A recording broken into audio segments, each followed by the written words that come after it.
This is Freeze, and you're watching Thorin's YouTube, and I would have been better than forgiven if I wouldn't get injured. Right, this is going to be episode 55 of Narrative Wake. Guest is obviously MonteCristo. I'm back. Really need any more introduction than that. You've actually been on past episodes of this show even, so no problem. Actually, there's a question we can start with. Obviously, in theory, this should actually come out fairly timely fashion because it's the off-season, there's nothing else going on. So here's the question is, when you were doing Summon and Insight for Worlds, obviously we watched the games for that, and you watched a few games beforehand, like some of the regional finals and stuff. Like, At the moment, do you actually plan to, aside from some historical sort of context stuff, are you sort of easing back in a league? I saw you say you were like actually playing it and enjoying it, which sounds like heresy, because if people don't know, MonteCristo stopped playing League of Legends in about fucking 2013 or something, right? 2014, maybe something like that. I'm trying to remember when I actually the last time I played a game, it had been long enough that I hadn't logged into my account, so they took my MonteCristo name away. So it was at least 3 years of me not even logging in. And then I think it was 2015 that I actually played the last game of League of Legends that I had played. And part of it is it's also true. I haven't really played any Overwatch this year, even though I was casting, because I rarely play the games that I cast once I know the game well enough from playing it. Sure. So, League of Legends, I played extremely heavily from 2009 to 2013. And Overwatch, I was playing very heavily at the beginning as well. But once you actually have videos of the professional players playing and you have a feel for the game that you've gotten over a couple of years of playing it, I really don't feel like it's ever necessary to play the game, because that hour in solo queue, because I'm not a great mechanical player or anything, and I'm never going to be, a challenger or masters level player. So my time is much better spent actually just reviewing more VODs and watching professional tape, or talking to players or coaches or whatever, watching other experts make content to get their thoughts on things. So I find it actually kind of a waste of time. And also, I don't really play it for fun, because at the end of the day, my primary game that I'm watching tons of film on, if I've been grinding film for 6 hours, I don't really want to sit down and play a game of Overwatch or League or wherever game I'm working on. I want to break from that. So that's why I started playing League again. There's also a lot of my friends and co-casters on Overwatch League have been playing a lot of League in the off season, so it's been fun to play with them. Okay, and it's been really funny too, because they don't know anything about the game. So that's been pretty amusing. So the obvious line is everyone is just running as fast as they can to the nearest peak. I mean, we're just having fun. We have an off season, so. But yeah, I mean, in general, I think that League is in a really good place right now, at least from my personal enjoyment of the game. It feels like the pacing is really good. I've been having fun playing the game. Feels really smooth. Feels like I can always be impactful in the game. Worlds was really fun to watch. And people are like, "Oh man, Monty, is there a gun to your head?" I'm like, no, guys, I always liked League of Legends. I liked the game. I just didn't like Riot. These are two different things. I can recognize that they can make a fun game that I enjoy playing and I enjoy watching, while simultaneously being giant douches. Plus, there's even an angle that a lot of people probably don't know. Yeah, exactly. No, what's funny is there's even probably an angle that is purely innocent, has nothing to do with Riot or Blizzard or Overwatch or any of that people won't realize, which is, if you just go and look in terms of timing, when we lost the Alpha Draft sponsorships was in 2016. So that was actually the time period where I think I'm right in saying that. I think it was early 2016 off the top of my head, if I'm correct, because I think it was a year we had it. And so at that point in time, we didn't have a sponsor for our content, etc. anyway. So at that point, you can only keep doing it if you just want to do it for the sake of the game. So since you switch games, fair enough. I think if we'd have actually still had a sponsor, because a lot of people don't know this, but as people now have seen, even when you're working with Overwatch League, you are still allowed to do other things. It's not like Riot, where, remember, once upon a time, they literally were trying to ban the fucking pro players from playing any other game on stream. They really were trying to make people go nuts, So there was a world where we could have kept making content. Plus, on top of that, to be fair, I don't blame you if you had resentment or bitterness against Riot. It's fairly understandable. I always say to people, mate, the valuations of the teams have only gone up. Why would the resentment go down? That doesn't make any sense. It scales exponentially. We all know that until you get revenge. Everyone knows that. That's the rule exactly. of life. And also, literally, I'm a dude who decided to name myself MonteCristo, the most famous fictional character for revenge ever. So I don't really understand. You bide any time. This is why, Thorin, I don't understand why people fuck with me in the industry. It's you're really gonna fuck with the guy named MonteCristo? You think maybe he might be interested in a bit of revenge, just a little bit. Maybe he's not the one you fuck with. I mean, the thing people is people are slow to learn. is that Monte Cristo is such an iconic piece of fiction, right? That the account of Monte Cristo is such an iconic piece of fiction at this point that it's been like bastardized and reappropriated in so many different ways. Like you could literally have named yourself after a sandwich, which isn't menacing whatsoever. Oh, the best ever. This is probably the most pleb thing. I know it tilts Monty as well, is when people literally think that he will enjoy them tweeting at him just a picture of them eating a Monte Cristo sandwich. I hate that. I've seen people do that. No, but like, why would that be the thing that'd get you going as well? Like, that's not even interesting on any level. Like, yeah, I was aware there was a sandwich named that. Like, anymore? No, I'm just eating it. Brilliant. Yeah, great. Thanks for that interaction. You know, you've stolen brief seconds of my life there. Right, we'll start the episode anyway, because the premise for this one is a fucking big one, actually. There's so many areas we can go into, and it's one of those ones where, sadly, everyone else who ever covers this topic, it's like a fucking 2-minute discussion or a 5-minute segment, and it's never gone into in any depth. And I feel like one of the problems is, one of the areas I've noticed a lot of content creators and analysts are weak in is trying to look at like macro concepts, like how do you create a team, like what types of chemistry do you need between certain roles and these things. A lot of people still go on the basic model of like, just get the best players and then learn the current meta, which is like, I mean, yeah, that was great about 5 years ago, but if you notice right now, that's not even what makes people win. Like, I think what was great about Worlds was top 4 teams at Worlds all had completely different playing styles and even a totally different paradigm for how the game should be played. Like, none of them were on the same page in that sense, so it made it super interesting. So what we thought we'd do is a super team episode, and the reason why is we've got the topical point we can start with or go with at any point, which is the final was basically a super team, G2. Everyone hailed them, the Western super team. They looked like they were going to win everything. They almost did.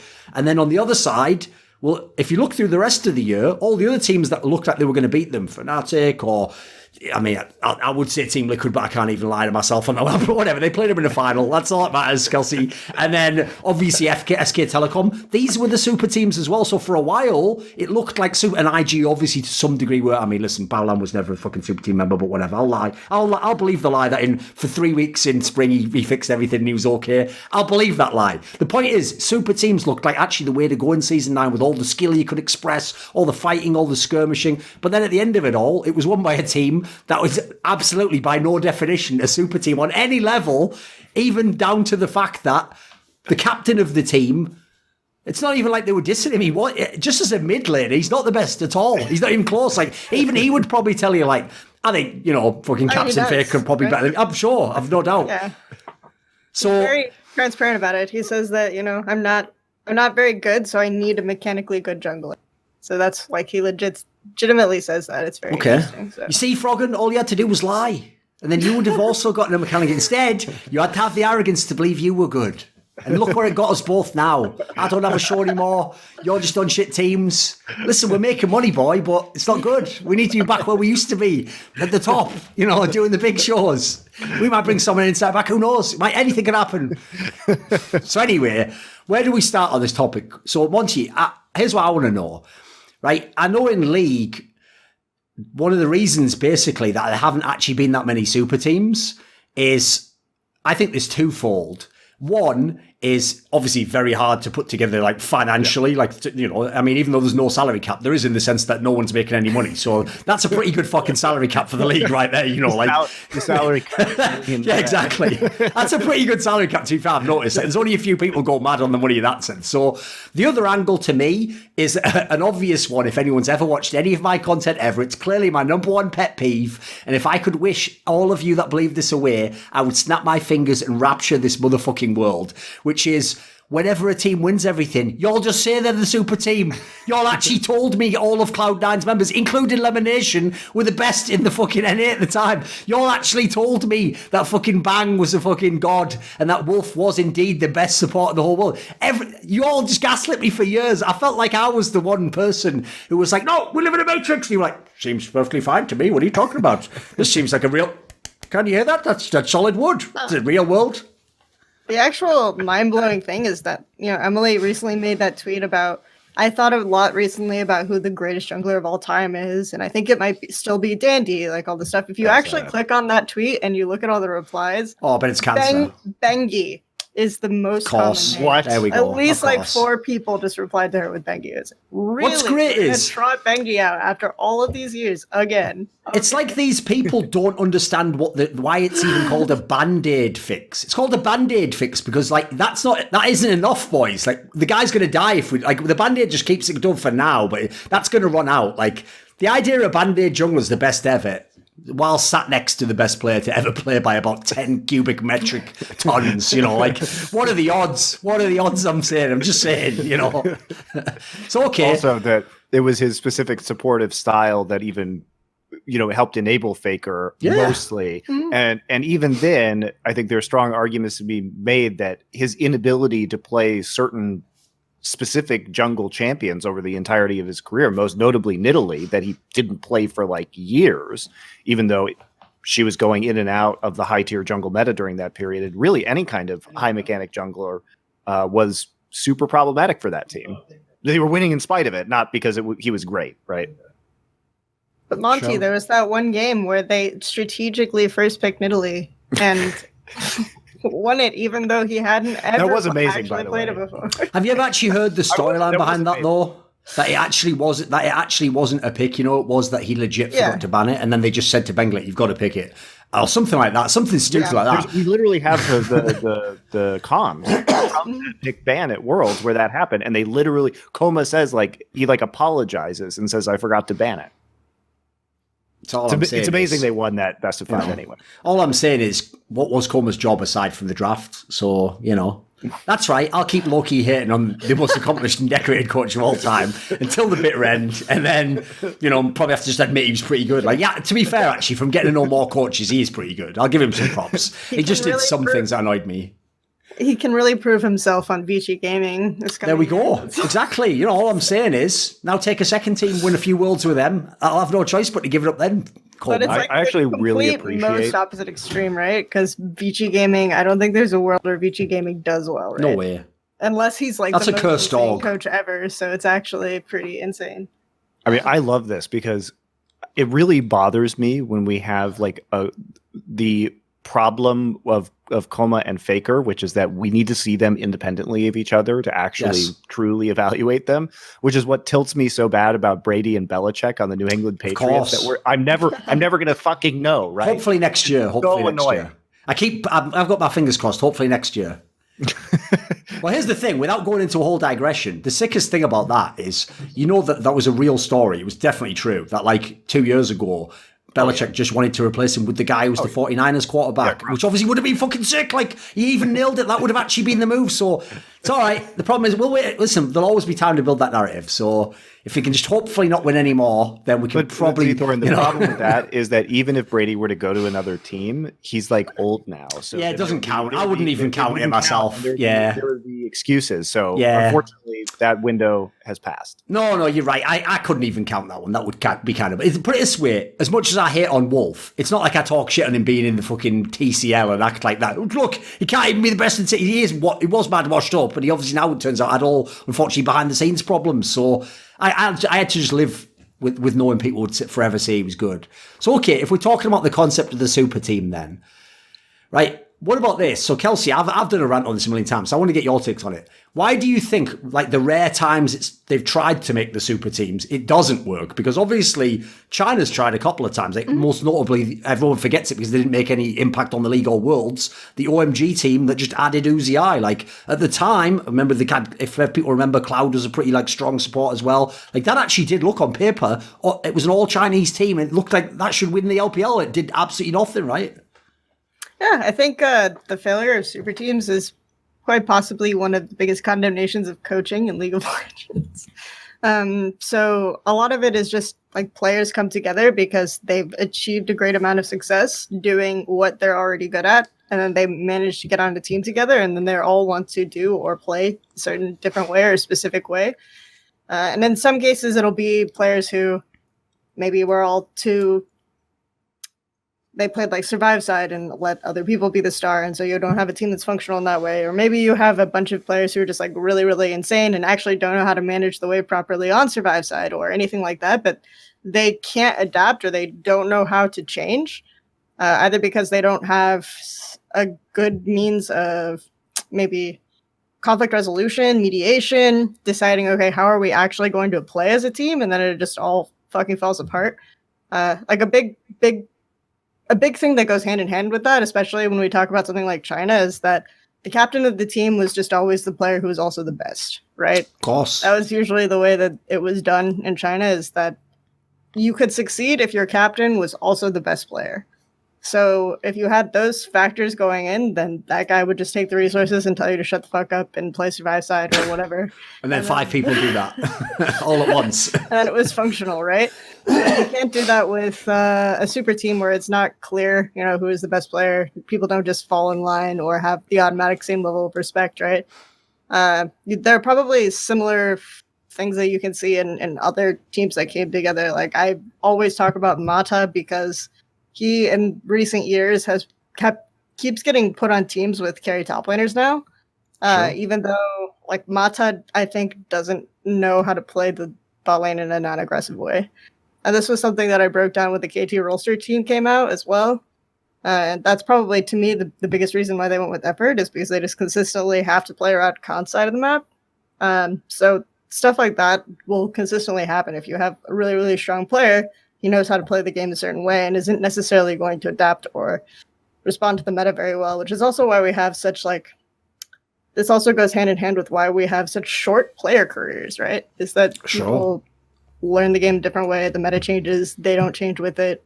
Rookies become very, very highly valued when the game goes through significant changes the way it has in the past couple of years. So from seeing other esports games where the super team method has been tried at the highest level, there's 2 quick examples I can give, because one will tie into Monty's career, actually, which is, one is from CSGO. We had this team, I actually thought he'd frozen saying there, but he was just very, very still. we had this team called FaZe Clan, who really did at the time have the money to buy. I mean, the funny thing was, at the time, they legitimately had 4 players who'd been a contender for the best player in the world over the last, 4 or 5 years. So they had on paper, literally what, some fanboy would have, written down. It was make this team. And then you'd all, laugh at them, you fucking idiot, that would never work. But then what's crazy is, at the very beginning, it did work. They actually just stomped a couple of tournaments completely. They were wrecking everyone. It was just literally working. And what's funny is, I have, a legendary story where I worked one of the first events that they literally won by, they didn't drop a single map, almost no one came close. They won every fucking pistol round, and it was so insane, right, that obviously everyone else just jumped on the bandwagon and was like, holy shit, this is the new way. And I even did an interview which sadly didn't come out because unfortunately the person recording it literally fucked up the recorder and it's lost to history. So now I have to just claim it like an absolute cunt, and I could just be lying, couldn't I? Although to be fair, the idea I'd just start lying now after saying way too many things that are true that have possibly ruined my life probably wouldn't make that much sense. I'm just going to put that counterpoint out there. So what happened basically was, I actually said in the interview, because the person was like, do you think it'll continue on? Will they be number one? And I actually said, I don't think they will win everything, actually. I think they'll win the odd tournament. But the problem is, just based on, because I've been in Counter-Strike a long time, that style of a team has never truly worked. It can only work to a degree. And I thought they'll actually ever be the best team, because I always say in Counter-Strike, the ultimate virtue or quality to have essentially in Counter-Strike is great team play / communication. If you have that, you can make way more inferior players win a championship. Again, it's obviously tying to League of Legends. And the funny thing was, even though they won the next tournament after I said that in the interview, they then literally did come so close to winning about 8 tournaments, failed to win almost all of them, and basically just piss away the chance to be the best team ever. They literally they were it was some ridiculous movie plot of some Icarus level shit of you flew too close, FaZe Clan,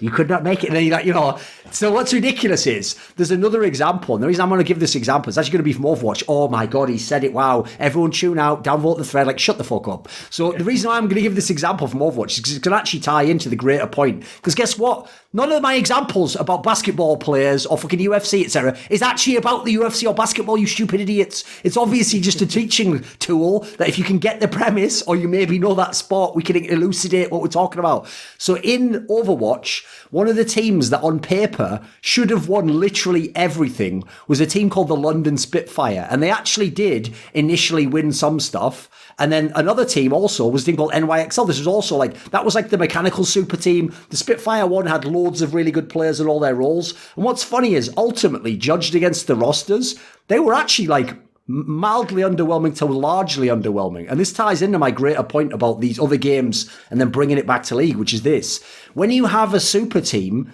because everyone really is really good at their role, it's actually really difficult to figure out how you should play the game and who should play through. And the dream notion that you want to believe, which maybe G2 came close to, is, well, we can just play through any of them. That is a nightmare decision to make. Like, the first thing you want to do with a team is figure out some very basic parameters, streamline things as much as possible, especially to explain how we're going to, like, what the order of things are, what you did wrong. So I've noticed when you have the super team element, there isn't like an initial, who's the top dog, who comes next. And they only tend to work, from my experience, if basically a player on the team decides this isn't going to work unless I just become sort of a supportive element. At which point in time, it's usually not that great to have wasted like a super mechanically god tier player on a support role. Like, you actually probably wanted the guy who's played his whole career in the sacrificing support style. So that's been my experience. Monty, what do you think about that angle? Because obviously you might have a different take on the Spitfire and NXL angle. No. I think that's accurate when it comes to Overwatch. I think that also in general, one thing that you have to consider is that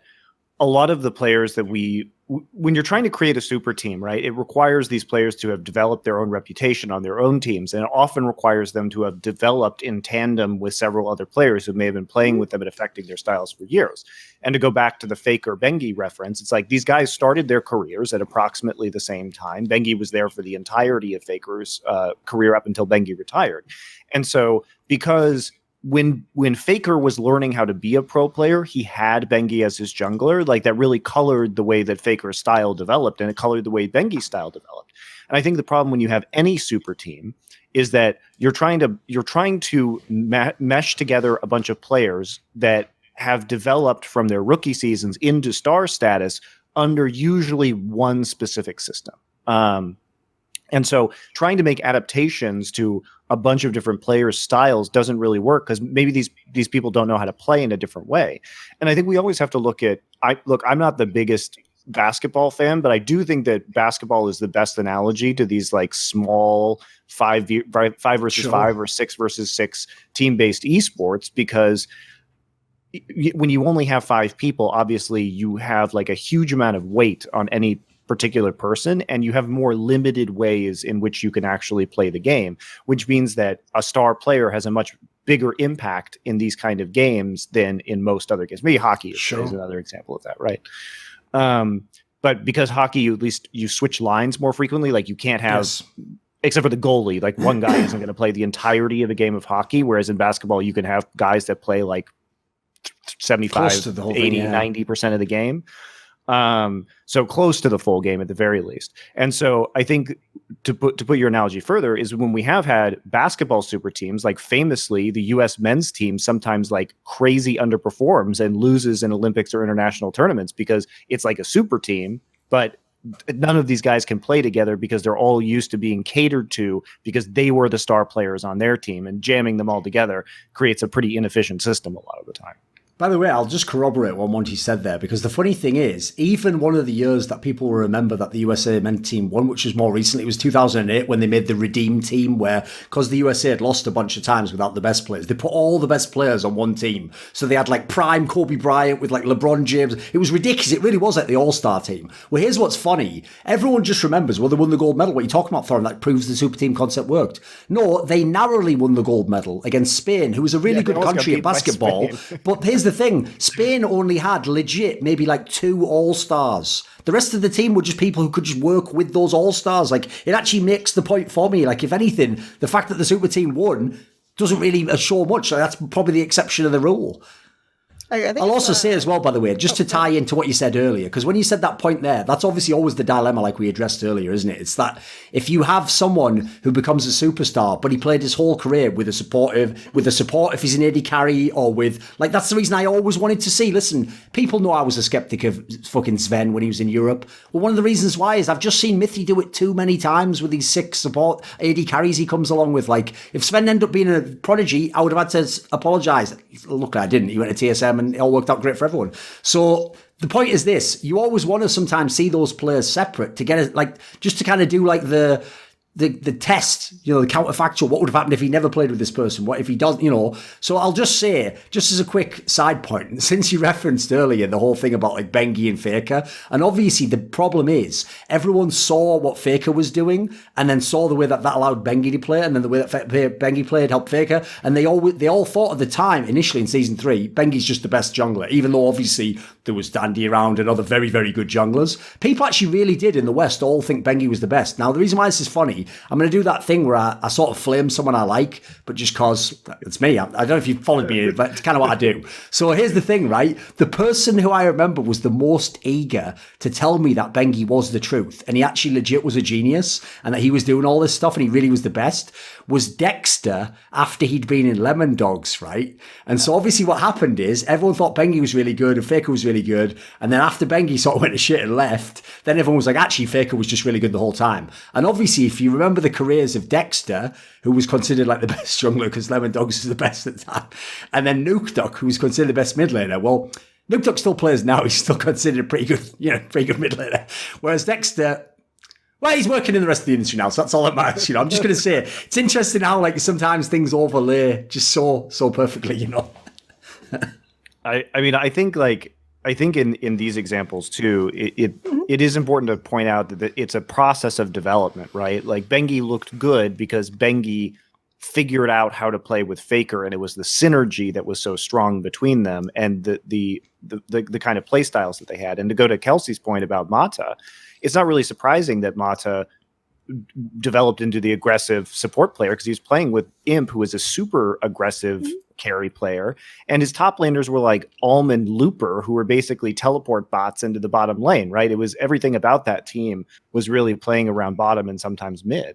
And so I think it is hard to pair these players that have seen such like one world championships with a specific style and then try and tell them, well, maybe you shouldn't do that anymore. You need to start playing a different way. And it's like to kind of go to the more recent examples of think of as super team. SKT tried it so many times, right? It's like we're gonna get the best player here, here, and here, but their most successful formulas were okay. We have these two young players who started working together, the Bengi and Faker aspect, and so we're gonna put them in here, and we're gonna raise up those players. And obviously, they tried to kind of like reinvent the wheel last year and bring it up, but that didn't work. So they ended up getting Teddy and Khan and having a little bit more success there. But then they had to go back to effort to make, I think, the formula be more cohesive in general. And IG, like, they also are kind of famously a team that brings up their own players. Like, they've just always had, they famously hired, like, Zatai and Kid when they were 13, 14, right? And the Shy, they had him on the bench for years. Yeah, the Shy came... He was so hyped in Korean solo queue, and he got picked up when he was like 15 or 16, I think. Yeah, maybe he came over to China to stream as a 15-year-old as a Riven one trick for Team WE. And then they ended up buying him, and they ended up buying like the three of the most interesting Chinese AD carry prospects at the time, which was like Jackie Love West and forget who the third one was. Oh, I think it was Ning, because Ning was an AD carry and a jungler. Of course. So China, of course. So that's almost as bad as that thing where this is another detail just to amuse Monty. When I was actually looking into the history of the Shy, I actually found the news post of when he joined WE, which Kelsey wrote on fucking On Gamers. And in the news post, she just references that they'd also brought over another Korean prospect before, which is Mystic, who became a very good player, right? Mm-hmm. And he's an AD carry. What they did when they brought him over was just have him jungle in the expansion tournament in like LPL, just to start with on the academy team. Because of course that's what you do with an AD carry player. Logically. I mean, maybe there might be China's the best, isn't it? There might be a reason to do that. Like if you are trying to develop players on a long enough timeline, there might be reasons why you would want them to sort of off-roll to like learn certain things about the game. I just don't know if they were doing that, basically. You know, I agree with the premise. You're right. It's interesting. I doubt that there would be forethought. Like honestly, based on my knowledge of Chinese team management, I really doubt it was something like that. What's mad is Monty came up with the ultimate like LPL apologist angle for that there. Like, so it's interesting because they've always brought up those players, and then the last two World Championship teams had basically they won through mid jungle 2v2s. That was like the primary bread and butter, and then both Tian and Ning played in LSPL, at the time was LSPL, with Knight, who is like very, if you watch him in LPL now, very famous. It's just like, you know that this guy is coming back, just based, he's coming back with his Dark Seal as LeBlanc, and he wants his jungler to be mid lane right now, right? So they were rookies together. He was a rookie with Ning, and then he was a rookie with Tian, and both of them jungled for Knight as their first mid laner. So I think it's really interesting to see that kind of role and that kind of development affect how the teams that they're on now play. I think it's really interesting, too, to think about IG, because obviously Rookie was becoming famous in 2014 as a mid laner when he was playing on KT, but he wasn't like fully developed as a player yet when he was brought over to China. But he was a star level player. Like, he was certainly one of the best mids in 2014 in Korea. And I think what was interesting is when he came over there as a star player, it almost seemed like IG with the Shy, like getting him from WE, training him. It's like they developed the players around his style. And I think obviously by winning Worlds, that was a very effective strategy. And I think that we don't see a lot of teams really commit in League of Legends to, because there's so much, how can I put this? There's so much hype about the offseason when all these teams are just sort of grabbing the biggest names possible. And oftentimes, I will say, it doesn't seem very well thought out or researched. And instead, I think if you look at the last couple of Worlds winners, we've seen sort of a deliberate identification of style from IG and FPX, and then a very long-term vision of commitment to that style and refining it over time, which has brought them success, right? And maybe you get one star player, or you get a unique player like DOhDoubleG, and you just sort of commit to like building around them with rookie players or less known players who are more flexible. And in many ways, I think G2, I will say, I think is an exception. I think that G2 literally did try and succeed to make a European super team, and I think it was very effective, even though they didn't actually end up winning the World Championship. Winning MSI and placing second at Worlds is like still really fucking good. Of course, but that was a very different approach that G2 took. But I think that if you look at the Chinese scene, it has been one of, they were thinking in the future of signing a lot of these players when they were very young and having a very long timeline to develop them. And now it's taken a few years, but now it's starting to really bear fruit. I find that interesting. And I find it very different than what Western teams are doing, is like grabbing all the best players you can. Like if you're Liquid, right? It's really interesting because you would say that bringing up Liquid, the Smithy to Broxa move is basically almost entirely informed by the G2 model, right? Which is this idea that Smithy isn't mechanically good enough, right? So we need someone like Broxa, who maybe doesn't have like the most insane champion pool or the most insane leadership skills, but he's really, really mechanically good on Lee Sin and Elise, right?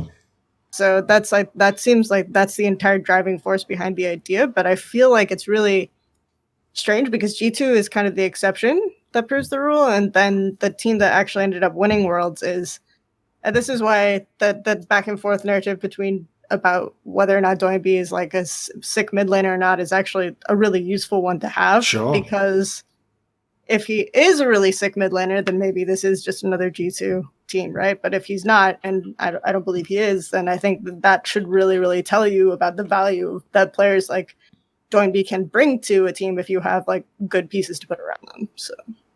Sure. Well, it's also, you can understand why Liquid thinks that, though, because they're not wrong in that over the last several years, the game laning has become more important, mechanics have become more important because with the decline in vision, with the elimination of almost all lane swaps, we did see a couple at Worlds, obviously, but it is much more about mechanically outplaying each other rather than getting a strategic advantage through a vision or awareness or map movements.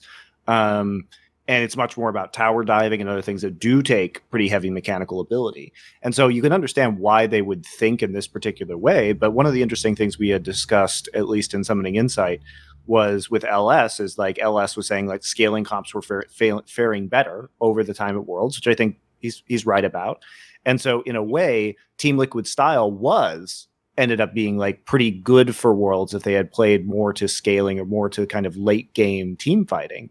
And that's how many teams were able to be successful in terms of the World Championship this year. So I do think there's more nuance to it, but I understand why you would think, oh, we got to go as mechanical as possible, especially in mostly early game role.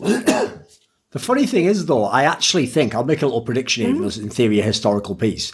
I don't know whether it means that Team Liquid won't win the LCS, because if you just look at the other squads, like on paper they should still win the LCS. Like, they've still got the best players generally, and most of the teams, actually, with the way that people have sort of been a little bit more conservative on certain roles, I actually just don't think a lot of the other teams will match up. But I actually do think this was actually a bad move, because to me, I actually think they need to watch this video, because I think they failed to understand the flaws of a super team, which is basically on their team, they're already going to need Broxah to kind of do some of the things that Smithy did.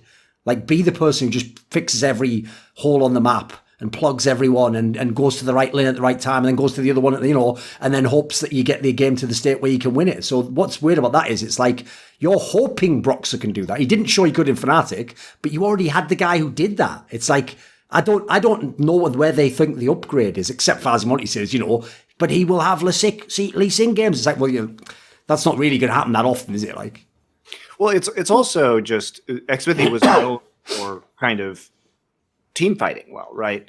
And I think what's interesting about Liquid is if you look at they haven't really aligned their strengths very well. And we can argue about how impactful the AD carry role right now is right now, but if we're looking at Doublelift, he's actually been pretty conservative. Like, he likes to farm up and get big and carry late. I mean, that's always who he's been.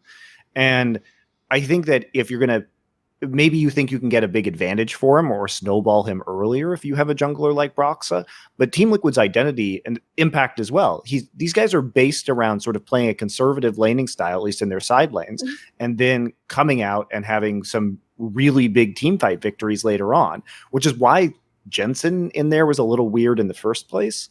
And I think Broxah might also be a little strange also. And I never really, I mean, the Jensen pickup makes sense in that he was going to become a resident and therefore they could import more players, right? So I think that even if the problem with NA is like, you have to take that into consideration. It's not just style. It's like, is this person a resident player? And so therefore can we limit the downside, or maybe they're not going to be the perfect fit, but they're better than anybody else, and we can get another import player on top of that, right? So it's a very weird strategy that has to happen in North American League of Legends. So a couple of things. First of all, while I agree that there was some success of scaling compositions, especially in the early parts of the tournament, I think that that's kind of a traditional thing throughout the course of Worlds, and it's a reason why I think that NA tends to do better in the first week, right? The week 1, week 2 meme is that there is like a lot of stage fright for almost every team when they go on stage in the first week, and suddenly like all people will come into interviews and say all these aggressive things that we were practicing in scrims aren't working. No one is doing anything on the map.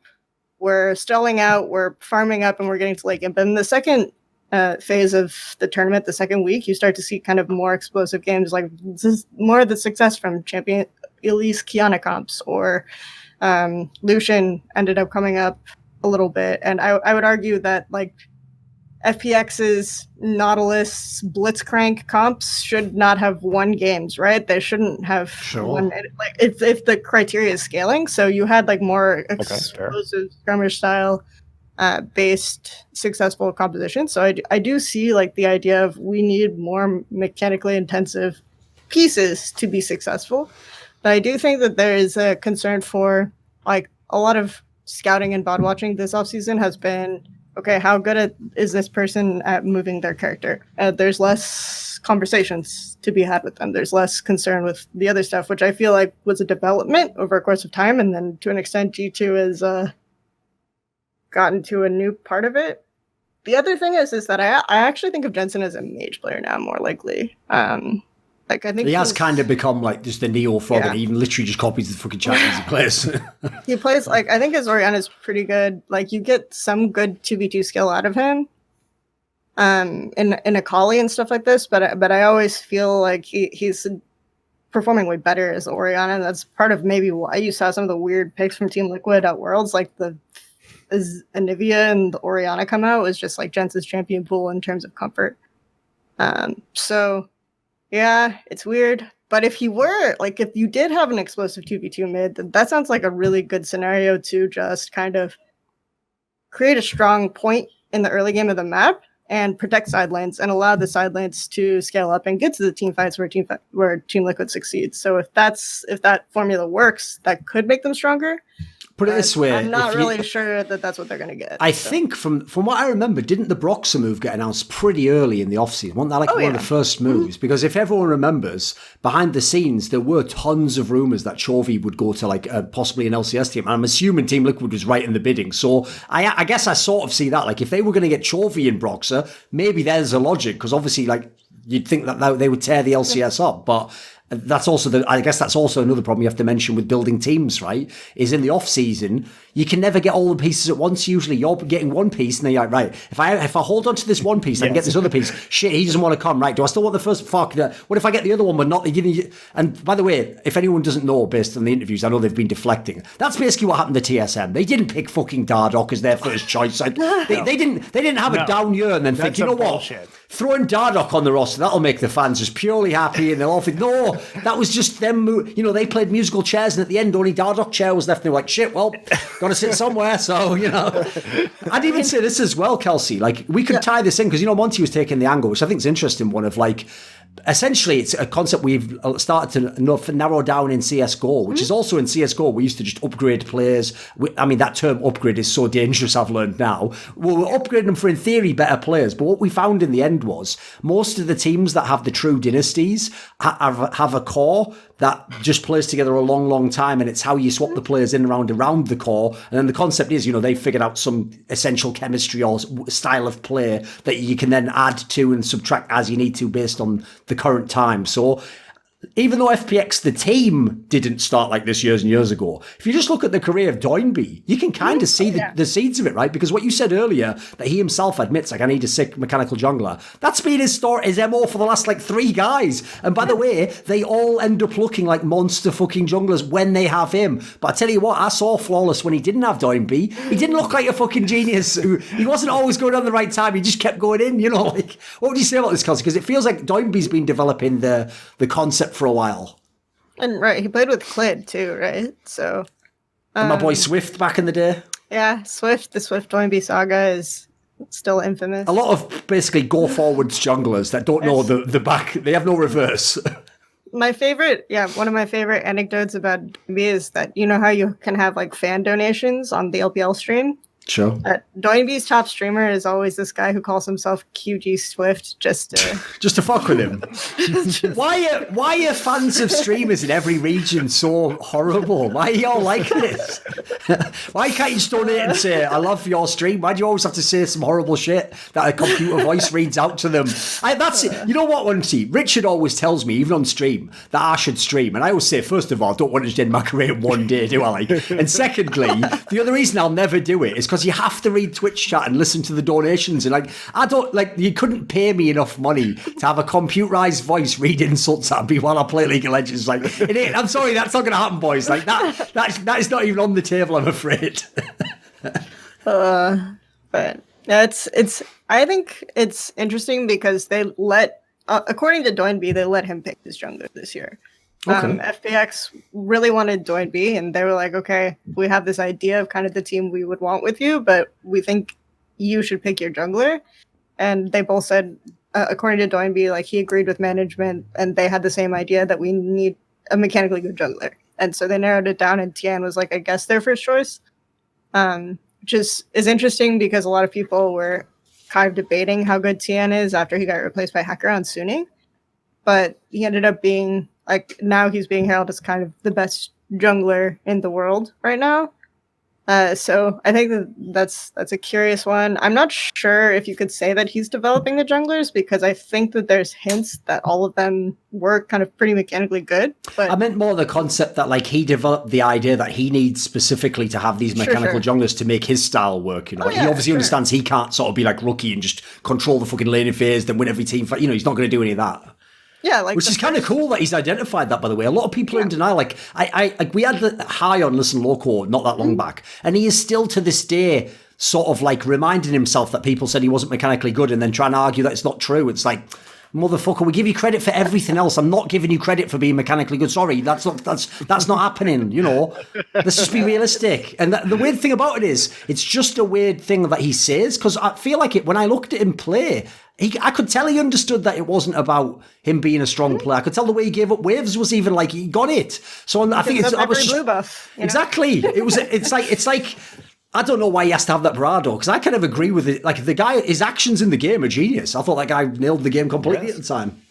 Yeah, I think it's just really funny because you would talk about like the players that you're playing with when you're learning the game, and obviously his very first competitive team after they brought him over to China out of like the CJ and his basement or whatever where he was streaming was with Swift, right? So you have almost this idea that maybe Swift kind of bullied it into him that, you know, you're going to play Lulu and I'm going to play Nidalee and Lee Sin and all this crap, right? So it's really interesting to kind of see this idea that maybe he was just always like the second support. And that was the joke, right? So, well, G2 have two mids, well, FPX has two supports. So... Well, here's the funny thing, if you think about it, Kelsey, right? Whenever I break down LEC, one of the things I always say, because thus far it's just held true as a rule, is you've got to have one of the absolute best mid laners if you want to win LEC. Like, that's it's just proven by history. There's no one ever really come that close who wasn't. So what's weird is, I would normally have said that for Worlds, because I'm cheating, because Faker just won fucking all of them, didn't he? But then what's mad is, two of the last three, aside from Rookie, was when they put Crown on Malzahar duty and didn't let him play League of Legends, and now Doinby basically playing for everyone else. Like, that's actually, to some degree, shattered my paradigm of League of Legends. Like, are they the exceptions that you can do that and be the best? Yeah, I think to an extent, maybe the Crown thing was a little bit of, they had an insight onto a pick that happened to also just be something that Crown could play, right? Because at the time, his effective champion pool was pretty small. Sure. And I think that Malzahar's landing was just like really oppressive and annoying to deal with. Because he just kind of sat there and you couldn't bully him out of a lane, and he scaled that he would lock someone down and the juggler would come and that person would die. So I think that, yeah, for sure. You don't necessarily need the best mid laner to win Worlds. I think it's pretty clear after this year. So, well, it's also like you can turn a less good mid laner like Crown in his form at that time, or Doinby into an effective mid laner simply because of their position on the map, and the fact that if you're running hard CC champions like Malzahar or Nautilus or Scion or whatever the fucking else Doinby wants to play, as long as he's in the mid lane, he can make plays onto the side lanes and get the side lanes fed through pretty like point and click crowd control, right? So I think you don't have to have the best mid laner in order to be effective on certain picks and at least get your teammates ahead too. And it's not like you're having less of an impact. You're just having a different kind of impact. I'll even tie that into something that I want to get Kelsey's take on, because believe it or not, I haven't had much chance to talk to her this year about League of Legends. She's been just off showing someday how to win championships, you know, whatever. I'm going to make that joke till the end of time because it's so surreal to me that you ever actually coach someday. It'll never make sense, but whatever. So... this is what I would tie it into in that sense is, fuck, did I lose my point there? Let me think. What were you talking about just there, Monty? You don't have to be a super good mid laner to point and click CC. I would even say another good example of that, if we're contrasting super teams, etc., is, first of all, after Caps left Fnatic, we found out that is not a super team. Like, everyone wanted to say that last year in 2018 because they were really good and they won everything. What we quickly found out was it's actually a bunch of good players. I genuinely think they're all good. They're definitely all above average. They're probably all like top 4 or 5 in their role, as we said on an infamous episode. Who was right about that one, homie? So anyway, the point is, in that scenario, what we learned was Caps being the carry, and especially with such like a crazy mindset, sort of empowered the rest of them to look really good. Well, the funny thing is, a lot of the Band-Aid fixes they made throughout the year in this Fnatic this year, which I thought were amazing, how they would keep coming up with a different approach, nearly all involved people leaving their lanes and playing as though they were a fucking jungler and going to another lane. Like, they made the top laner do it, so go all the way to the bot lane. Obviously, the mid laner had to go to the bot. Like, whatever lane they were playing around, they literally basically enabled map movement when they knew they couldn't just have the best players. Like, That seems like that's a counter to the concept, which really isn't part of the super team concept, but the problem that basically IG represents what everyone thinks a super team is. You have all the best players, and then if they all play aggro at once, how can anyone deal with us? Which, I mean, has worked to some degree for IG, but it's not the ultimate style, clearly, and it can absolutely be fragile and just break apart. Yeah, and I think also there's, like, the big thing also is just this very clear conception of how a team wants to play. And IG, even before Rookie, was always kind of like this really minimal macro, balls to the wall, kind of skirmish all the time, fight, coin flip sort of team that tried to be like super mechanically good. And you can argue like PDD, Zatai, Kid were serviceable or legends at their time, whatever, but they all always kind of had this image in mind. This team together played that way, and then Rookie and Kakao kind of fit that image, and then they joined IG as a team, and they became the centerpieces at that point. And so they kept putting pieces that sort of fit that formula together. Even though they were very young players, they could be molded like that. G2, for me, is an interesting one because in the offseason between 2016 and... It was 2017 and 2018, I think, was when they got Jankos. When they got Jankos and Wonder, I thought that, okay, if you have Wonder, Jankos, I wrote an article about like roster moves that I wanted, was if they got Wonder, Jankos, and then like a rookie bot lane or something that they could build into whatever image that they had. And they sort of did that. They got Hjarnan and then replaced Hjarnan with Perks, who everyone makes the joke that he's actually the GM of G2. Sure seems like it, doesn't it? Here's the thing. If you're Ocelot, it's smart to just pretend he is, otherwise those poaching rules are going to come real hard soon. So, yeah. No, well, I'm not doing that stuff. And he's, so, like, Perks obviously had a clear idea of, like, the bot laner that he wanted. So he just sort of became that. So this idea that they developed the team they wanted. So yeah, and in a way, you know, we were talking earlier about how it's interesting that players are going to sort of, you have to build around those veteran players because they've already developed to a certain degree.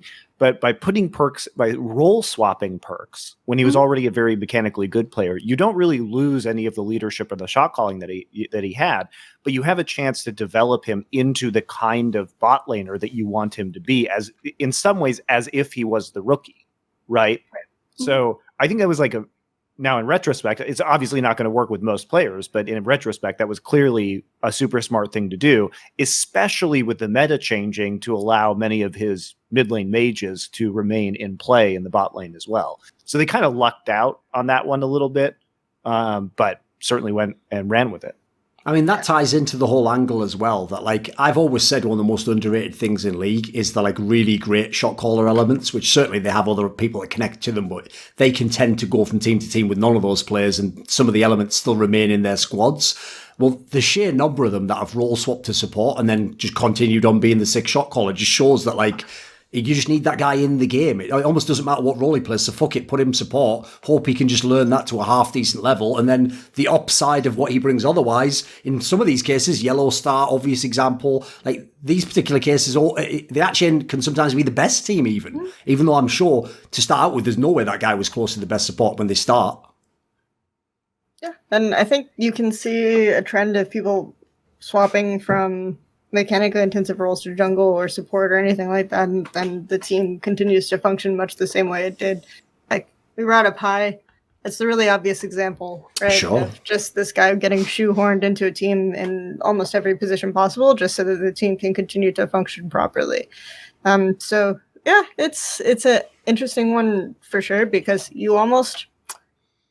Like, I feel like every successful super team is going to have some kind of but, right? Where it's like, it wasn't just getting all of the players who are the best at their role together that year and putting them on a team. It was Jankos, Wonder, and Perks could make an argument that they were some of the best in their role. Caps, you could make an argument that the best in their world. Could anyone argue that Perks, was anyone arguing that Perks was going to be one of the best? No. I think most people were fairly skeptical. I definitely was. So, yeah, I thought that there was a reasonable way for them to be top three, because I thought, okay, Hjarnan's not that great. as an AD carry. Yeah, right? exactly. Mechanically, and all he had to do was just not be bad, essentially, not be really good. Yeah, exactly. Yeah, so they could still very feasibly remain top 3, and there's a strong argument to be made that they could be top 3, or that this could be a roster upgrade. But to me, especially since I didn't think Wadded was that good either, and Mickey X is a very strong player, so I thought that there was a really good argument to be made that it would be an upgrade, but not that Perks would be like an insane AD carry right away. So. Yeah. I'll give you another angle on it as well. Like, I know Kelsey's heard this before. Like, one of my pet peeves with the concept of like a super team. I made this definition myself, by the way. No one else like has this. So to be fair, if people disagree, they're welcome to disagree. But I think it's a worthwhile like update to the paradigm.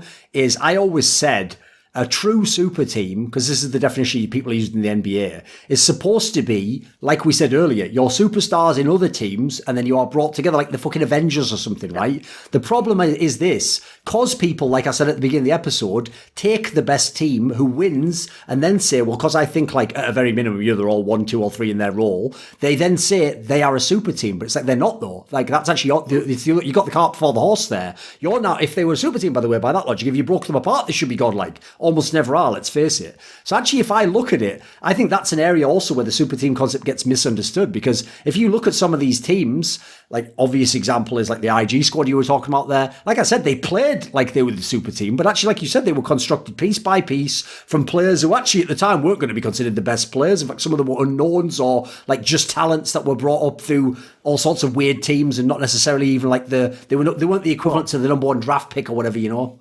IG spent many years just being like, how hard can rookie carry them? Of course, right? Yeah. But it wasn't like they were immediately good out of the gate. They had to spend a long time building around rookie, and it shows the value of having long-term contracts with a player of rookie's caliber. And I think that's one of the things that obviously enabled TSM to be as good in North America as long as they did, was because they had Bjergsen even before he was a resident, and then he became even more valuable when he became a resident, right? And I think a lot of teams, some of them have sort of settled on who their star player is going to be, and with very few exceptions have we seen a team be able to consistently switch out the roster or bring in rookies. Besides maybe Cloud9, but even then you could argue Sneaky, even though Sneaky wasn't like the same level of star player as some of the other fixtures on these other squads. But I think for the most part, it's very hard for teams to constantly reinvent themselves without a very, very good understanding about rookie development, which almost no teams have. I think that's kind of the phase that Europe is going through right now, right? Is that they've leveled up their rookie developmental side to a point where it feels like pretty competent. And so how can we get to a point where we're able to keep core pieces and then adapt newer pieces so that they play alongside them? So that's kind of the phase where I feel like the European developmental side is at. NA's developmental side is really, really poor. Just there hasn't been a lot of resources allocated toward it. The amateur scene is a really, really interesting one for sure. So I think that's definitely something that where it looks like in NA, that kind of idea, that kind of vision can't ever exist. So instead, NA is going to continue to chase like the super team paradigm, because maybe if it kind of worked for G2, and you can make the argument that G2 was a successful super team, even though Perks was arguably a developmental piece, the same way that we're talking about these other pieces. I think even him role swapping almost makes it fair. Going to be because right now the developmental side of NA, that's kind of like the only approach that they can take. Well, it also doesn't help too that Team Liquid is basically just like waiting for people to gain their residencies so they can. I mean, they're now 4/5 import, right? And the only player that's not an import is Doublelift, and like, why would they replace Doublelift with an import AD carry? That doesn't make any sense. But I mean, if they didn't have Doublelift, I have to assume that they would try to get an import AD carry in there at some point in time, right? So in many ways, like, Liquid is in a pretty enviable position right now, because now they can get rid of even some of their players and still get more imports in, depending on who they get rid of. So pretty powerful for them for sure. That's actually the funny thing is that, I mean, Veteran always makes this point, but it's so true, is that it was the LCS owners, if you remember, they even came on our show when we did that one, I did that eSports Salon episode, which was about this, where we were first making the case for franchising. And basically, they did that argument, which now turned out to be incredibly disingenuous, which was like, no, but if you give us franchising, then we'll stop just recycling these fucking shit players that have been around for a long time. What we'll do is we'll try new talent. Jack was on that show, and Jack has been the most successful owner. At developing. A lot of that came through Reaper, though, based on whatever, but whatever. Anyway, that's by the by. I'll just say this. Well, he hired the guy to do that. Then, I mean, what do you want? Well, except now he's actually killed his team. But well, whatever, that's for the future. Here's the thing. On the other side, though, literally LEC became that. Like, this offseason is crazy. This offseason is, like Kelsey said there, is you figure out, right, who's actually good on my team, right? I think Cabashard's good, and then this guy's good, and then otherwise, gamble on every other role, because there's so much talent out there that's rookie talent that you're gambling. This is where I'm going to tie it in. Not only are you gambling, maybe that guy becomes really good, and therefore it's better than, I mean, the obvious example is, it's not that people behind the scenes, I guarantee you, LEC teams do think Freeze is a top 10 AD carry. The problem is they don't think he's a top 5 AD carry. Therefore, why gamble on it? Like, why bring him in rather with no gamble? You've only got the upside of like he's going to be good. They're gambling instead. Like maybe the guy I get becomes top 3 or something. You know, like I'm going to take a gamble on that guy. So what I would tie it into is this. I also think that is a way you can essentially get ahead of it's not, you're not going to have a super team by my other definition, but you can get ahead of that idea, which is you could still have all good players, but the super team angle we've said, as we identified earlier, the problem then is they're all kind of set in their ways, and their vision and paradigm of how you play League of Legends is whatever team they were in. So when Wonder was on Splice, he had a totally different idea of how he played League of Legends than he does in G2. When Caps was on Fnatic, actually, I think he even had a different style. Like I thought he was, to some degree, more conservative sometimes in G2 now than he was in Fnatic before. So I would say this, if you get the guy who one day could become the kind of talent who would be in a super team, but you have him at the beginning and you're trying to forge him into a team with good players, you can mold him. You can't, or at least it's very difficult, I'd say, with the current coaching staff to change the player's kind of like direction, as it were. It's like trying to turn a steamboat. It goes really slowly, if ever. Yeah, I think there's players who have had long and successful careers have to be individually motivated to change right now, I think. Just because of, as a judgment of the way where coaching is. In terms of developing in the industry, is just that it's hard to kind of get a good give and take relationship where the player and the coach kind of develop together, completely change the way they are. And with how frequently the game changes, it's actually a lot easier to just get like a guy who's young, maybe pretty humble, who's just like started playing the game and shot to the top of the ladder on this current patch, right?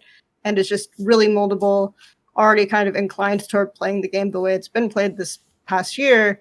I think that's why we're seeing the demand for rookies be so high in LEC right now. It's just, in general, this idea that, okay, it's easy to get them while they're young. The guys who started playing the game after the game changed and got really good after the game changed as opposed to before, and making them completely change the way that they're thinking of things. So, I mean, I'll even throw in, since we're on LEC at the moment, one of the biggest problems I would say, even if you'd wanted those players to change, is so many of them played for years, where even if on paper they, like, I've told this story before. I did an interview with Soaz in like fucking season 6, and he said essentially, I don't think I've ever been coached. And even I was like, haven't you had like 3 coaches or something? He was like, it's like, fucking hell, that's outrageous, mate. Because you're winning everything as well, like, and you're saying that. So, like, these guys are like fucking, like, some ridiculous, what would the analogy even be? Like, Wild Stallion would be the obvious one, you know. You're not going to break him at that point in time. It's too late. If you could have got it when it was a little foal, you could just train it the way you want it, and then it hopefully would still have the same qualities, but it would understand your system, it would follow the lead, etc. Some of these other guys, the coaching just didn't exist to them, so I feel like they are set in their ways. I mean, this is the problem that we have in esports in general, and it's only going to be solved by time, right? Is that we didn't have high school teams or high school players who were being coached, or even younger than that, whereas in the professional scene, it's drilled in the professional sports scene, traditional sports. It's been drilled into you since you were a very small child to listen to your coach and to be a part of this hierarchy. And unfortunately, the way that esports has developed, because it had to develop a professional scene to make money before it could develop an amateur scene, right? Like, that's just how things go.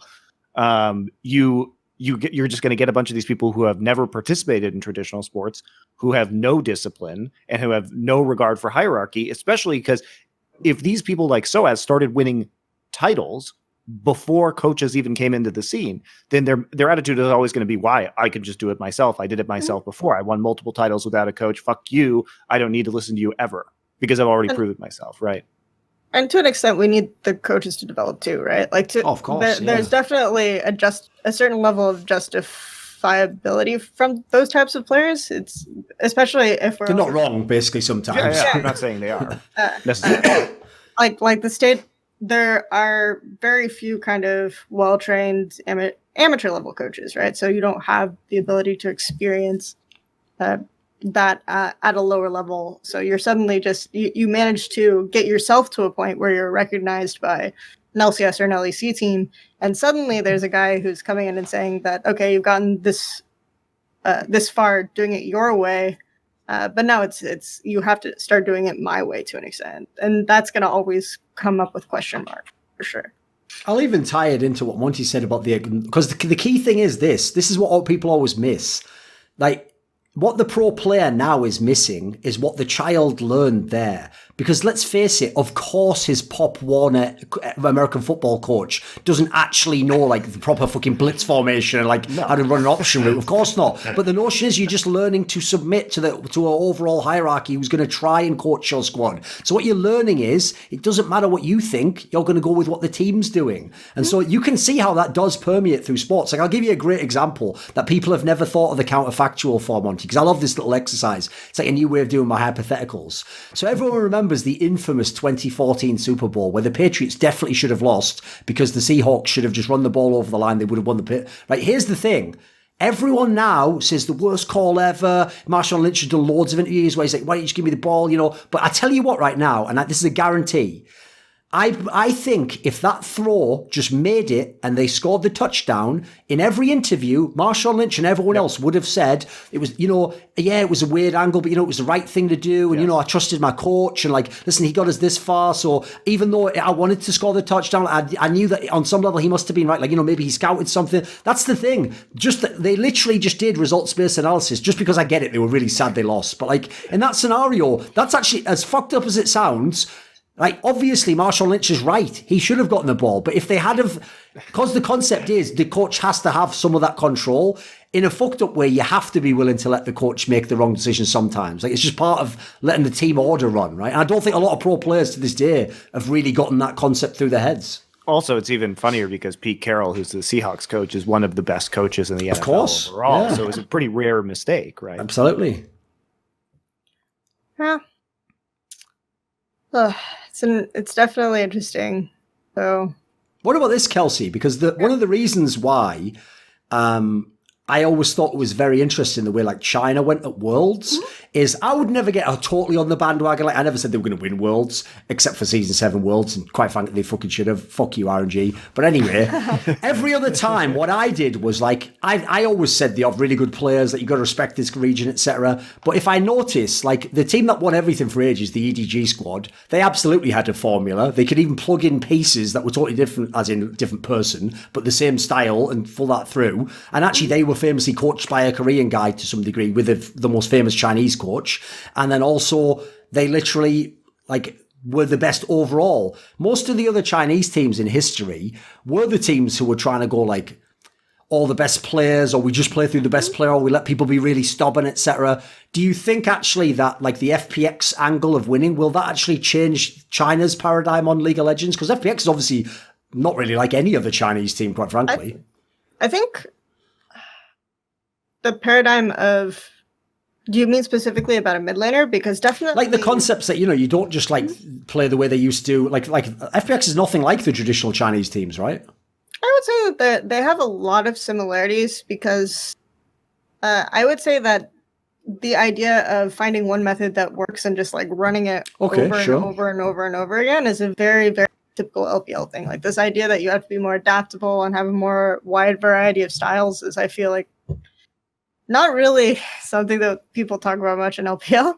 And you can see through RNG always playing around the bottom side of the map. And they're higher level of flexibility, I think, was really, really rare when you're talking about the 2017, 2018 era. Yes. So I would say that was something that was like really, really rare in China, and FPX is more in line with this idea of, okay, we have a very clear, straightforward kind of system. We run the same kind of set play over and over again.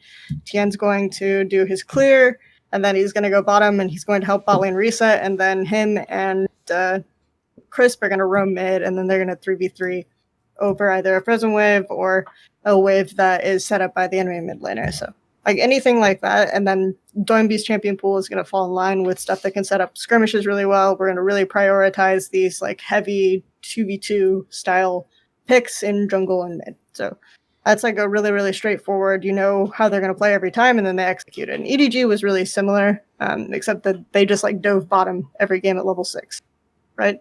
So I think that I don't know how much it's going to change. I feel like it is going to, however, keep the value of certain players that are not necessarily considered the most mechanically skilled and really kind of demonstrate that, especially with Doinby coming to the front and talking about that. Whereas I would say that no one in LPL like thinks of IG as a super team. Like that is an idea that no one really agrees with. They think that the Shy is really good. Ning had a good series in the finals of Worlds last year. Rookie is really good, and Jackie Love is occasionally pretty good. And then Baolan is usually considered like, there is a lot of ideas that he's like a princess because he is constantly complaining that people don't rate him as highly as the rest of the team. Give me a break. So his nickname is the princess. Ning got a ridiculous amount of acclaim from the community this year in particular. So I think that the idea that IG is a super team doesn't really exist. It's just that they had a formula that worked for them. So I think if anything, like what the TES roster is talking about has more of an argument to be made for, oh, okay, maybe this is the next Chinese super team. But even then, they're a team that, okay, they picked up Karsa, but they had the really young players in Knight and 369. Yep. And then they're going to most likely promote their LDL bottom lane. So that has been performing very well in the LDL. So this idea that this is a team that could be like more of an all well-rounded, fleshed out team, I think is more common than saying that IG was, for example. Because obviously, I referenced it. I think I said it before the episode started when I was just saying the premise to Monty. Like, one of the reasons that this is interesting is in the same way as you can contrast G2 to FPX, one of the great, obviously, rivalries in LCK was SKT versus Rox Tigers. And the brilliant thing is, nobody in their right fucking mind thought the Rox Tigers was a super team. In fact, they're another example in the FPX vein of how you figure out your weaknesses and you use your other strengths to cover Kuro it. is not an all-star player, right? And yet they were so close, to winning everything, essentially. They won like one thing, but I always said that was the team where it's like, if you can just erase SKT, they win everything. They'd be the dynasty. And obviously, they also identified certain things you could do in the game that didn't require having to just have the best players. Yeah, and I think that the idea that they had was that their weakness was Kuro, but at the same time, the removal of Kuro, they couldn't quite get. I guess like the entire team fell apart as well, so we can't really. And then people went to different places, but I think that there's an argument to be made that say that they got someone like Chovy or Showmaker and replaced Kuro. I think there's a really strong argument to be made that maybe they wouldn't have the same level of success with that kind of roster. Oh, I'd even say, listen, I was a very, very big fan of Smeb when he was in the Rox Tigers, but I have to say, I was really shaken by his period when he went to the KT Rolster super team because he was never the same player. Now, listen, sure, changing team, atmosphere, different year, those can definitely affect form, but like the idea he just never recaptured that form, that made me feel like, well, yeah, he was the tip of the spear. Like everything went to basically allow him to carry the game. He had basically the dream scenario. Like I even said years later, that was basically what Khan got. You got the hold mid and then the guy bot lane just play even and wait for the team. But like that's what you want if you're the top laner who wants to carry the game.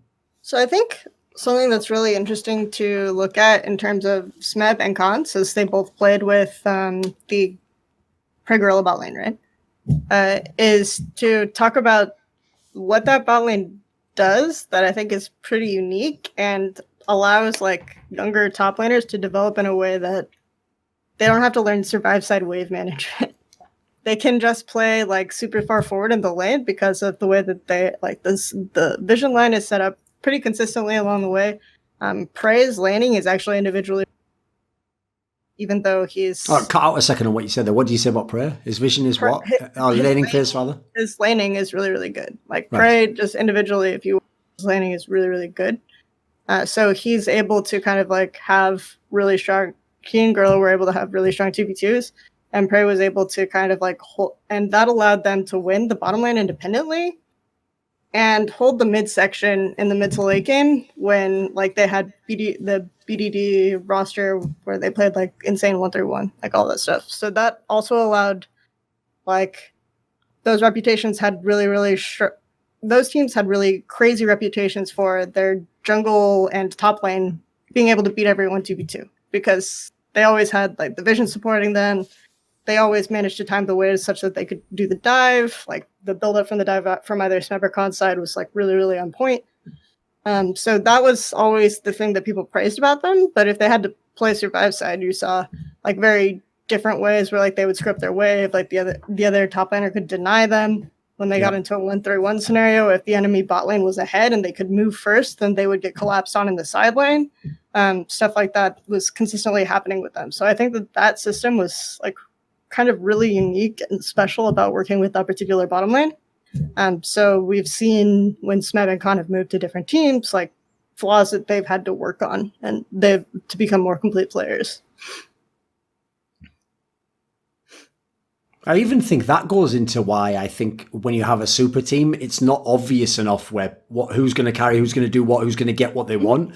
Because if one of the concepts I came up, I keep meaning to do an article. I'll do it soon, just so I can stop saying I'm going to do a content piece about this and then never do it. So I'm sure people in the comments of half the other videos like, where is the content piece? He never did it.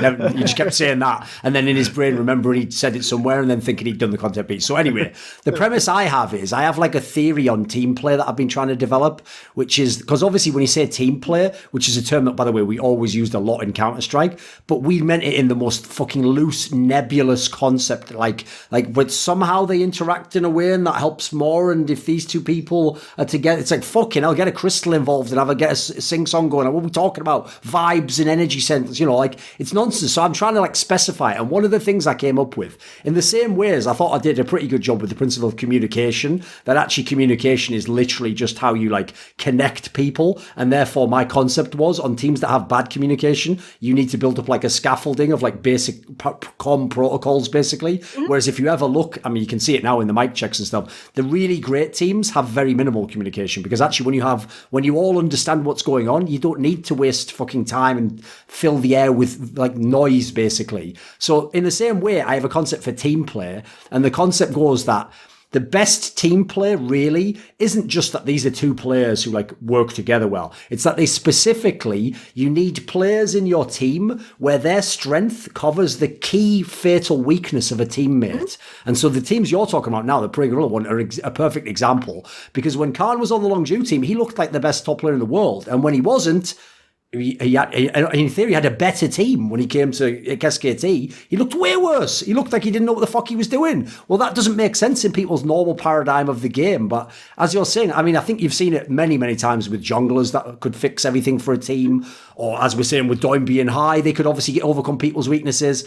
And naturally, unfortunately, if people only have the prism of how individual players, they're just going to take all these aspects and just assign it to the individual player. But you very quickly see when you take one of these pieces out that even though individually you thought you were upgrading and you thought you removed the weak piece, you actually killed the whole team. I mean, it's happened with a number of players in history, obviously. It's just really interesting to think about players like Hai and DoinB, because I found it fascinating to hear what Kelsey described earlier about how FPX really wanted DoinB, because you wouldn't think that would be like the first piece or like the major piece that you would go after on a team. But I think throughout this conversation, we sort of highlighted how oftentimes having the flexible shot calling supporting piece is better, because if that person recognizes the strength of the whatever star player you do sign, then they will play around that person, right? And so as long as you have the coordination to play around them, and if they're offering that and they have a strong concept of the game, then they're going to be successful in ways that other players might not be. And I think it's really intriguing to consider that as maybe the best part of a team or the most important part of the team, because you can plug and play star players with different styles if you have the person who can adapt to that style and shot call around it. Which is the funny thing, right? Because the flaw is the current paradigm to people who don't think that way goes, no, if I could just even upgrade my star player, if I could go from the 4th best mid to the 2nd best mid, surely we're in the championship now. It's like, actually, I agree more with what Monty says. If I can have the super god tier shot caller, I'll take the 4th best mid. Like that balance for me is really lopsided to the shot caller end. You know, you're going to get more from that player. And Doinby was famously on teams that always like made it to the top of the regular season standings, right? But couldn't ever win LPL, right? So he was on Rogue Warrior, Jingdong, QG, like all of those rosters. And I think that that's what made him an attractive piece, even if an org couldn't necessarily say, like, okay, so why is he winning all of these regular season games? And if Doinby is like self-aware enough to be able to answer that question, then they don't have to try to figure out what pieces will go well with him themselves, right? So the funny thing is, I mean, I'll actually just tie in one of my classic talking points because I actually think it shows again how you can have these teams. So a rare example, if you go back in time, of a team that I would consider like, I wouldn't say a super team entirely, but like a bunch of them would be approaching it. Because actually they did live up to the angle I said before, which is if you split them apart, they were all stars as well, would be when Expeke Soaz had Reckless in their Fnatic, in the original ones. Because one of the things I used to use as a point of criticism, but it was a point of criticism because people were always making out that Reckless was the best ADC. But I always actually said it, if you take out the obvious fucking banter and the general dislike I have him as a person, I actually admired the way he played in the context that if you have Soaz and you have Expeke, it's brilliant if you can be an AD carry who isn't going to be about funneling the resources through him, smashing the lane and winning the game that way. It's actually perfect if you can be the guy who just always does well in lane, always keeps your mechanics to a good level, and then when you get into a team fight, and that's just when AD carries go to work, you then go to work. Like, that's actually, he was basically at the time the perfect AD carry for that team. Now, my whole issue of whether he was the best AD carry, that's just a totally separate discussion. You know, we're talking about, again, this is why I often bring up this concept, role balance. It's like you actually want to balance, basically you want the same concept I said about team play with the roles. Like, obviously, that's why in Europe, people like me and Kelsey probably now get flamed because everyone thinks we overrated Odoamne. Because to me, what I love about Odoamne is he's a perfect piece to put in the top lane. If I then want my superstar mid and my AD carry, it's like, great. That's exactly the player I want to start with, who's going to be the sacrificial element, but be really good at it. And then I can start building out the rest of the team. You know, that's what, to me, that's like a logical part of making a team, whereas to a lot of other people, I do think some of them would say, why not just get a better top laner as well? It's like, that's just where we differ. We obviously have a different paradigm of the game. I think Odo is also really smart about how he approaches the lane. And maybe for him, it's almost like the thing that keeps him from being the insane star player, because obviously over time, I would say some of his stock has sort of faded and I'm less high on him than I was before. But one of the qualities that he always had was just like, maybe the quality missing was just kind of the personality of a star player, right? And so he was able to take his skills and shoehorn them into more of a like supportive role, because he wasn't always going to go thick out play, and that wasn't part of who he was as a player. But he could set up everyone else to succeed just by being consistent, by able to make the situations that are handed to him work out really well, and through his like mechanical ability. I'd even add in as well, because I think of some of the great players I've known that have been on bad teams, they've had to carry them, and that was where they made their name as like, I'm the great player because I'm carrying all the time. I think even a flaw that if you then take that player and put him in a better team and you try to make a super team is, it's not even just that like he doesn't like agree that someone else can carry, he just doesn't even know what it would be like.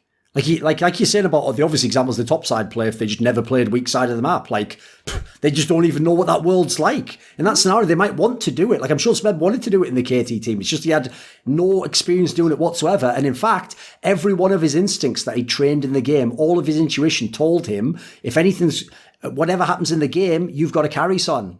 And if you carry, that's how you win. And that even becomes, I always say, the positive side, like the negative side of being a star player is arrogance. The positive side is a lot of the same things. It's just, it's responsibility. It's the idea that, yeah, I have to carry, but that's because I have to carry. I'm the best player. So in this scenario, I'm not saying that, like, guys, give it all to me because I want to be greedy. I actually have to do it in this scenario with certain teams. Well, on a super team, in theory, that doesn't exist. That's why actually I wanted to ask about G2, because to me, the fact that they didn't win, I'm not going to be like lame and be like, see, the fact that they didn't win Worlds proves the super team concept. No, to me, I think the fair way the fair way to say it with G2 is this: they're just the ultimate exception that proves the rule. Like, they're the ones that the fact that they were so good, but uniquely so for a super team, I think proves that the super team concept, as previously applied, isn't that great. And so, what makes G2 incredible for me is like the amount of chemistry these players had, and I always say the intuitive playmaking, because I don't believe they could have scripted half of this shit. You could never have done it. Like, that scenario would never happen again. You wouldn't know. You could maybe have the basic premises, like maybe where Jankos goes or who he follows, but a lot of what they were doing that seemed genius in the game, some of the instant moves they did, that had to have been in the moment. So what made them good in that sense? They were more like the Charlie Parker jazz musician improvisationalists, right? Whereas I would compare many of the Korean teams more to like the very diligently practiced classical pianist, right? Who's really with the conductor, you have to follow him. Yeah, you have to follow the conductor. Whereas, like, this is some crazy jazz shit that G2 is doing, and there's no way they've seen a lot of these things before. It's just their instincts and their improvisation is so exceptional that it becomes a very good team and very fun to watch. Because a lot of people would do that. Again, one of the things I hate in the narrative world and the content world is when people start saying things like, "Oh, well, how are other teams going to catch up to G2?" Or "Why don't teams just look at what G2's doing?" It's like, how can you? Like, nobody can do any of that shit. Like, you could take some basic principles, but like, I don't feel like, I think that's literally an unfair thing to demand of anyone. What do you think on G2, Kelsey? I still think that they, especially halfway through this year, had really good grasp of fundamentals that other teams didn't have. Just in terms of, like, they were thinking about vision in a very different way in terms of setting up for objectives, like making vision be an objective that they were almost going to sacrifice so that they could get what they actually wanted, or being really kind of diligent about resetting super well in advance and making sure that you have map control before other people. And I thought that all of those concepts were really, really, really well executed. And a lot of the times they just, like, the reason why they could effectively play around every lane is the thing that we just talked about is just, like, I always emphasize that survive side lane management. Like, you have to actually be able to manipulate the wave, stay without the help of your jungler, make sure, like, it bounces and it comes back and you can freeze it. And then if the enemy jungler comes, like, you can manage to outplay or out-navigate those situations. Like, it requires a whole separate skill set from just, like, okay, I'm going to slow push the wave, we're going to set up a crash, I'm going to talk to my jungler, we're going to coordinate how the dive is going to go, like, what abilities go first. All these are way different ways of playing the game. But G2's lanes, to an extent, all of them can do both things, right? So all of that stuff I think is really good, and should be stuff that it's like, okay, they do know more to an extent than a lot of the other teams and are able to execute more. But yeah, they do to a point just have better players or are just willing to do crazier shit, right? And that's really difficult to replicate in and of itself. By the way, as an aside, because this touches on the topic of coaching and how, you get players to get the best out of them and make them the best team and stuff, does it tilt you that after spending years just trying to explain to players how to go on their own into the side lane and then when to come back and not get killed, your second mission in life, you're like Cassandra, it doesn't matter how much you tell them the truth, like, they'll never believe you. The other thing you're trying to convince these guys who think the whole game's about, like, mechanical outplays and macro, you're just trying to tell them, no, all I want to teach you is when to go back to the shop. Like, that's all, when you just stand still and teleport. These are concepts that you wouldn't believe how hard this can really get through to a player, right? Like, I'm making it sound silly now, but it's really fucking hard to explain. Literally just when to reset. It's so difficult, isn't it? Yeah, I mean, it's kind of funny because that's like, I feel like I always have a soapbox like every year, right? Of course, yeah. You have a prism through which all the stuff's coming. I'll say that, yes. Resets are an objective and people don't treat them as an objective. So I think that's something that G2 do pretty well. And that was a lot of why it was kind of funny to watch them versus SKT, right? Whereas I felt like SKT had almost a layman's application of what G2 were doing that they had adapted post MSI, which was just like, we're going to set up for these objectives and fight for them, like force these kind of skirmishes, and they managed to get ahead in a lot of situations. And then G2 just said, all right, we're not going to fight the dragon. We're going to go push the tier 2 turret topside, right? That kind of stuff. So it was kind of funny to see all of that come full circle to an extent. That was like some movie script level shit. Like, fuck off. There's no there's no way someone just does that in the moment. They did, but it's one of those things that almost defies belief in it. It's pretty funny. So I do think that there's definitely stuff that G2 are doing that like is smarter, and I would still say that if you look at it, they're probably the smarter team than FPX, and FPX is more of the team that ended up just like outplaying everyone with their jungle support, and it's like, all right, they're not actually going to fight us 3 minutes in 3v3 mid are they? Yep, they are. They totally are. Here's Chris, here's Tien. I guess we're going to lose the game off of this again. This video was kindly supported by Alexander Rao, Blunt Smoking Anus Destroyer, Dane Cuskley, Dean Tanglis, Chi Mao, JDubs, NateDOhDoubleG, Peter the Feeder, Tobias Bernasconi, and a special thanks goes out to Jerky's Minion and Mohammed, Alabdul, Razzaq. Do you want to suggest a topic or a guest for my content? Maybe you'd like to ask me a question in my monthly Patreon AMA. Would you like teasers on upcoming content that I'm doing? Maybe you want to take part in a discussion directly with me? Well, if so, then put your money where your mouth is and join the Scrilluminati today at the Patreon link in the description below.